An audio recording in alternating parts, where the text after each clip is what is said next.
High guys, welcome back to my channel cook with Plabani. আজকে আমি আপনাদের সাথে রুই মাছ ও বেগুন দিয়ে মজাদার একটা রেসিপি শেয়ার করব। চলুন তাহলে কথা না বাড়িয়ে চলে যাই মূল রেসিপিতে। এখানে আমি নিয়েছি 3 পিস দেশি রুই মাছ ও একটি বেগুন চাকচাক করে কেটে নিয়েছি। অ্যাড করে দিলাম 1 টেবিলস্পুন লবণ, 1 টিস্পুন হলুদ গুঁড়া, 1/2 টিস্পুন মরিচ গুঁড়া। তারপর দেব সামান্য একটু গরম মশলা পাউডার, 1/2 টিস্পুনেরও কম, 1/2 টিস্পুন আদা পেস্ট, 1/2 টিস্পুন রসুন পেস্ট। এবার সবগুলো উপকরণ একসাথে মাখিয়ে একটা পেস্ট তৈরি করে নিয়েছি। সেই পেস্টের সাথে আগে মাছগুলোকে মাখিয়ে নেব, তারপর বেগুনগুলোকে ভালো করে মাখিয়ে নেব।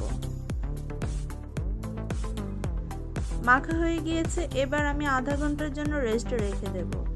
ফিরে এলাম আধা ঘন্টা পর। এবার ভাজার পালা। প্যানে দিয়ে দিয়েছি 1/2 কাপ তেল। তেলটা গরম হয়ে গিয়েছে, প্রথমে বসিয়ে দিয়েছি রুই মাছগুলো। 5 মিনিট ভাজার পর একে একে মাছগুলোকে উল্টে দিচ্ছি। আর উল্টানোর সময় খুবই সাবধানে উল্টাতে হবে যেন তেল ছিটে গায়ে না আসে। আরও 5 মিনিট ভেজে নিয়েছি। এবার তেল থেকে ভাজা মাছগুলোকে উঠিয়ে নিচ্ছি। এটা এমন একটা রেসিপি, বেগুন ভাজা দিয়ে ভাত মাখিয়ে মাছ বেছে মজা করে ভাত খাওয়া যায়। মাছগুলি উঠিয়ে নেওয়ার পর অবশিষ্ট তেলে বসিয়ে দেব বেগুনগুলো 3-4 মিনিট ভাজার পর আমি একে একে উল্টে দিচ্ছি। উল্টানো হয়ে গিয়েছে। আরও 4-5 মিনিট ভাজার পর বেগুন ভাজাগুলো আমি প্যান থেকে উঠিয়ে নিলাম। এভাবেই সবগুলি বেগুন ভেজে নিয়েছি।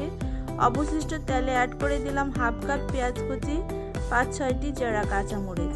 এবার এগুলোকে ব্রাউন করে ভেজে নেব। ভাজা হয়ে গিয়েছে, সেই সাথে আমার রান্নাও কমপ্লিট।